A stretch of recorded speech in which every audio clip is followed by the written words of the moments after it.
Is Kung Fu a good fighting style? We think it is pretty safe to assume everyone has heard about Kung Fu before. But do you know how many branches of Kung Fu there are?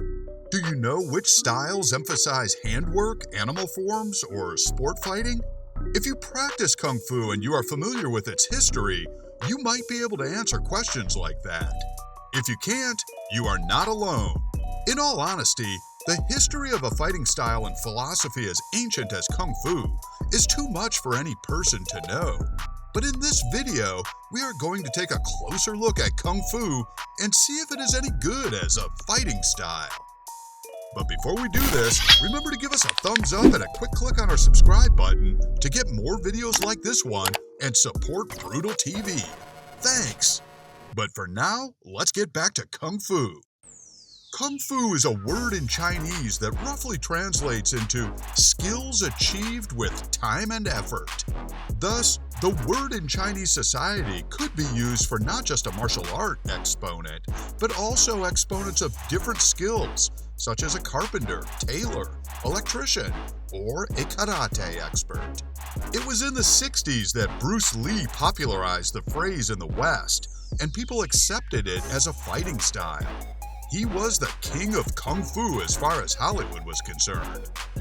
There are many forms of Kung Fu, namely Shaolin Kung Fu, Wing Chun, Tai Chi, etc., and are practiced all over the world. Each form of Kung Fu has its own principles and technique, but it's best known for its trickery and quickness, which is where the word Kung Fu derived. So let's take a look at some of the more popular styles of Kung Fu, starting with Wing Chun. According to legend, Wing Chun was created by the Buddhist nun Nimui, who was a master of Shaolin Kung Fu. Using her martial art training and personal experience, she synthesized a compact form of Kung Fu to exploit weaknesses inherent in the other combat styles of her time and give an advantage to smaller fighters like herself. Her style was named after her first student named Yim Wing Chun. The main reason that Wing Chun has grown in popularity is that it is very practical in the modern world. It can be learned in a relatively short period of time, and it can be practiced by people of all sizes, shapes, and degrees of athletic ability. It is primarily an empty hand system, allowing someone to defend themselves even when unarmed. It is based on reflexive movements, training you to respond instantly and instinctually to a surprise attack as opposed to a consensual fight or sport combat match. Wing Chun is effective in a real fight since it is a unique martial art designed to provide self-defense using both offensive and defensive techniques simultaneously. Practitioners are taught to use quick punches, fast kicks, and a powerful defense, along with coordinated agile stances and footwork. In order for Wing Chun to be effective in a real fight, the practitioner must have an understanding of range and know how to have guard that's not particularly obvious.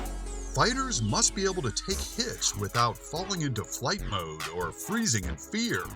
If applied properly, this makes Wing Chun highly effective.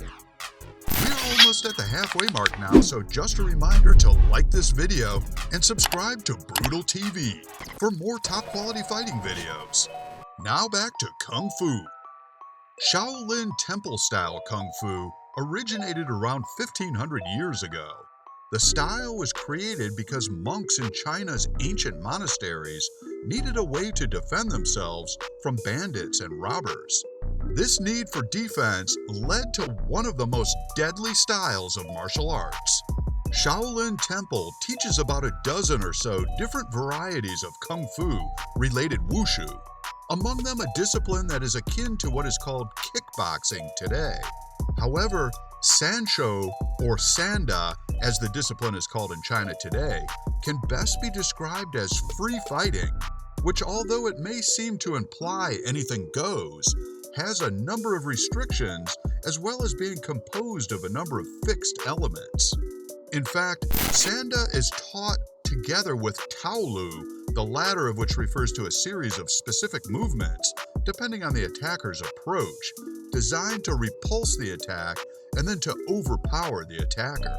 It combines full contact kickboxing, which includes close range and rapid successive punches and kicks, with wrestling, takedowns, throws, sweeps, kick catches, and elbows and knee strikes.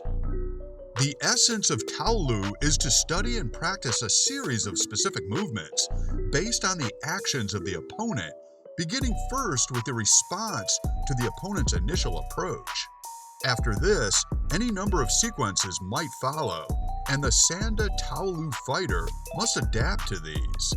This therefore requires careful study of the various possible moves of the opponent so that the practitioner can be prepared for the appropriate response to any eventuality. This, however, is the easy part. For all these responses, defensive as well as offensive moves must be coordinated so as to flow together in a single fluid movement.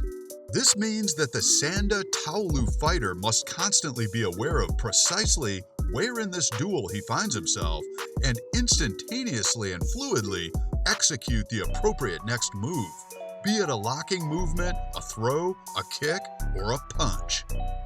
Choy Li Fut is a form of Kung Fu that even martial arts hero Bruce Lee enjoyed. Lee gave Choy Li Fut high praise, describing it in the book Between Wing Chun and Jeet Kune Do as the most effective system that I've seen for fighting more than one person. It is one of the most difficult styles to attack and defend against, he said.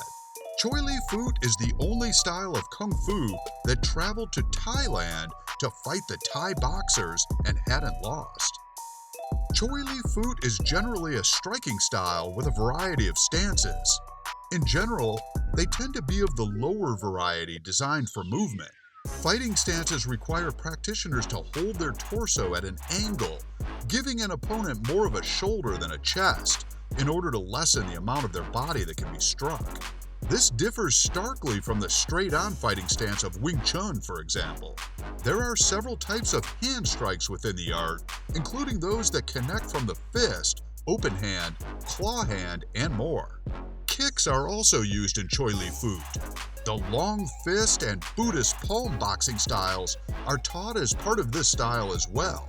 The Choy Li Fut system has over 150 various single-person, multiple-person, weapon, and training apparatus forms.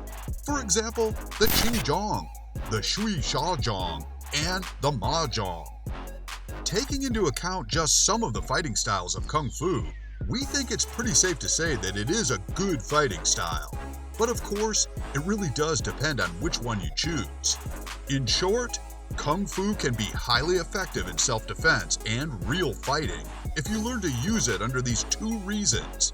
It is good for self-defense because there are no rules in Kung Fu, and the art is primarily focused on striking, designed to incapacitate an opponent.